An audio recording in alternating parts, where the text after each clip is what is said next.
You won't believe the scene that unfolded on a crowded city bus one Tuesday morning. Imagine this: my pregnant sister Emily, tired from her prenatal checkup, finally finds an empty seat in the middle row. She sighs with relief, places her tote bag on her lap, and leans back, just grateful to be off her feet. But then the calm shatters. A sharp voice slices through the air, and suddenly the entire bus is watching a showdown no one expected.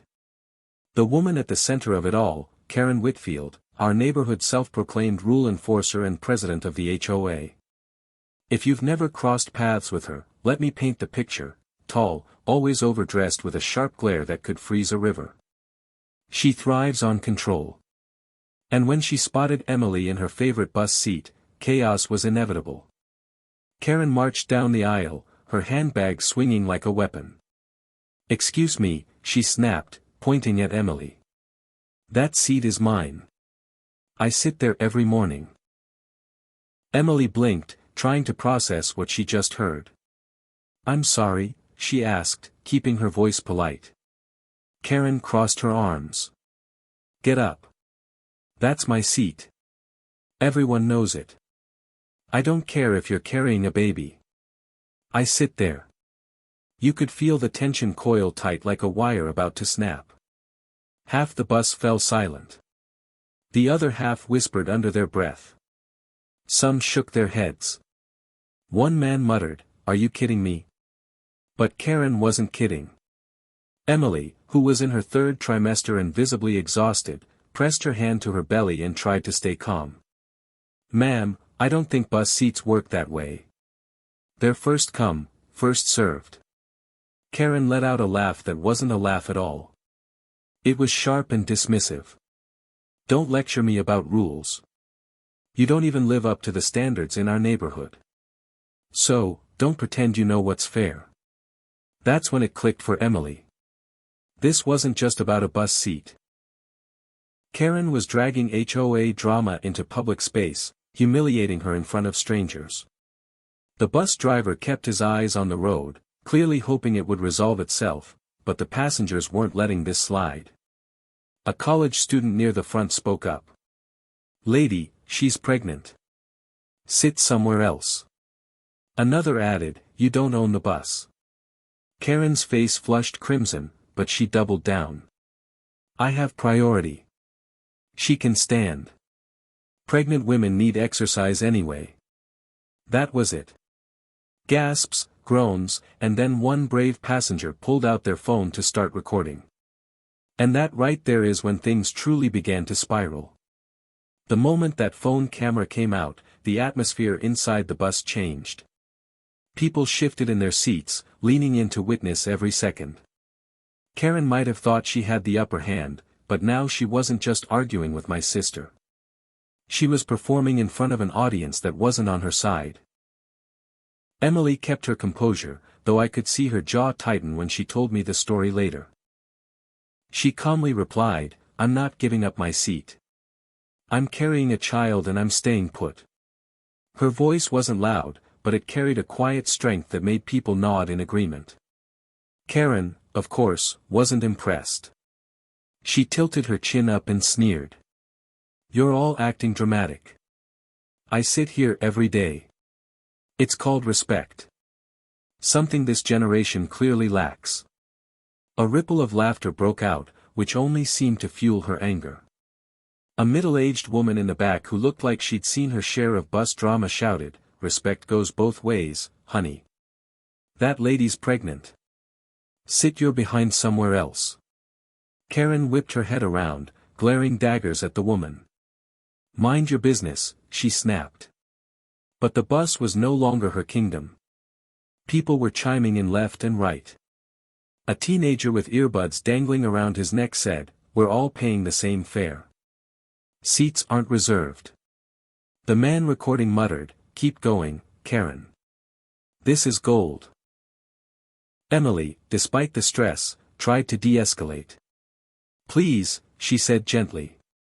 "Let's not make this harder than it needs to be. There are plenty of seats open further back." And here's where Karen made her biggest mistake. She stomped her foot. Yes, actually stomped like a child denied a toy. "I will not be shoved to the back like some nobody," she barked. "Do you people know who I am?" That line was the spark that ignited laughter across the bus. The man 2 rows ahead leaned back and said, "Yeah, you're the crazy HOA lady from Maplewood, right?"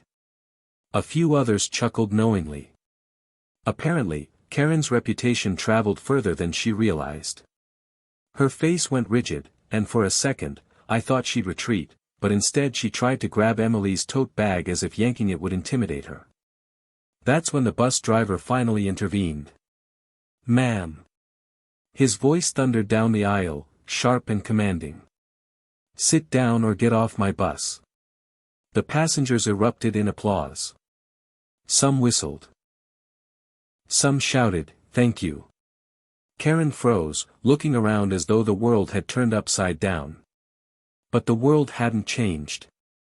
She was just used to winning through intimidation. And on that bus, in front of dozens of witnesses, intimidation wasn't working anymore. If most people were smart, they'd have taken the bus driver's warning as their cue to sit down quietly and avoid further humiliation. But Karen wasn't most people. Instead of backing off, she adjusted her pearl necklace, drew herself up tall, and tried to flip the script. "This is harassment," she shouted, pointing at Emily. "She's lying about being pregnant just to steal my seat." The bus went dead silent.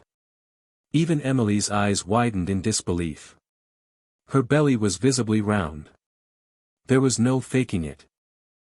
But Karen wasn't done.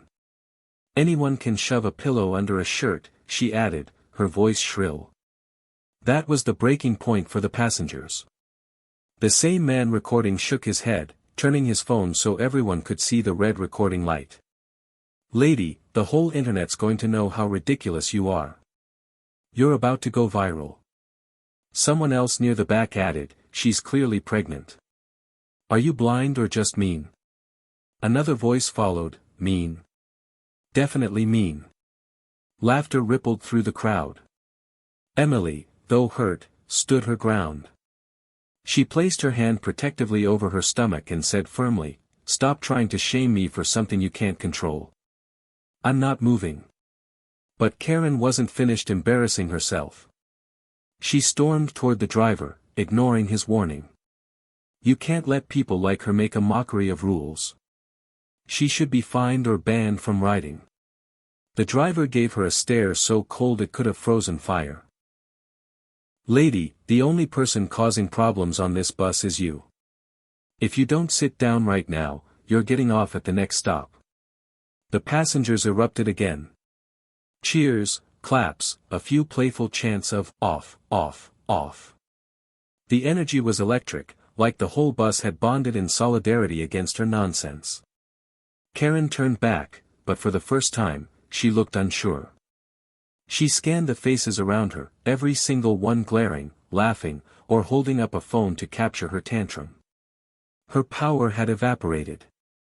And yet, in typical Karen fashion, she couldn't leave without one final insult. She jabbed her finger toward Emily. "Fine, keep your stolen seat. I hope your child grows up with better manners than you." The bus collectively gasped. A woman near the front stood up and snapped, "How dare you talk to a mother like that?" The driver didn't even hesitate this time. "That's it. You're off." The brakes screeched, the bus slowed, and within moments, the doors swung open at the next stop. The whole bus watched as Karen, red-faced and fuming, was forced to step off into the street. The bus doors hissed shut, and for the first time since the shouting began, silence fell. Everyone stared through the windows as Karen stood on the sidewalk, still ranting and waving her arms, though no one outside had any idea what her tantrum was about. The bus driver didn't wait to listen. He pressed the accelerator, leaving her behind with exhaust fumes and a trail of laughter. Inside, the atmosphere shifted instantly. The tension melted away, replaced with relief and even a sense of celebration. Passengers clapped again, some laughing, others shaking their heads in disbelief. One man shouted, "Good riddance." Another added, "Best bus ride of the year." Emily leaned back in her seat, still a little shaken, but also visibly relieved. A woman sitting across from her leaned forward, offering a warm smile. "You did the right thing," she said gently. "Don't let people like her make you doubt yourself." Emily smiled back, though her eyes glistened. "Thank you. Honestly, I just wanted to sit for a few minutes. I didn't expect all that." The college student who had spoken up earlier chimed in. "You handled it like a champ. She tried to embarrass you, but she embarrassed herself instead." The man still recording grinned and said, "Oh, she embarrassed herself plenty. This is definitely going online." Emily chuckled softly. "Great. Just what she needs, more attention." The bus rolled on, and people kept talking, sharing their disbelief at Karen's entitlement. Stories began to surface. A few passengers recognized her from the neighborhood, recalling HOA meetings where she'd yelled at kids for riding bikes on the sidewalk or fined people for leaving trash bins out too long. One man admitted, "I moved out of Maplewood just to get away from her nonsense." Laughter spread again. By the time Emily's stop arrived, she felt less like a victim and more like a small hero. Several passengers offered to help her off, one even carrying her tote bag. The kindness outweighed the ugliness she had endured. As Emily stepped onto the sidewalk, she glanced back at the bus. Strangers she'd never met waved goodbye, offering her encouragement. One voice called out, "Take care of that baby." Another, "You showed real strength today." When she finally got home and told me everything, I couldn't stop laughing at the sheer audacity of Karen. But beneath the humor was something else, pride. My sister had stood her ground against someone who thrived on intimidation. And the entire bus had her back. And Karen? Well, by the next day, videos of her outburst were circulating online. She wanted control. What she got was humiliation on a stage bigger than she ever imagined. Sometimes life has a funny way of putting bullies in their place. If you enjoyed watching Karen's meltdown, don't forget to hit that like button, drop a comment with your favorite moment from the story, and make sure to subscribe so you never miss the next wild HOA drama. Trust me, you won't want to miss what's coming next.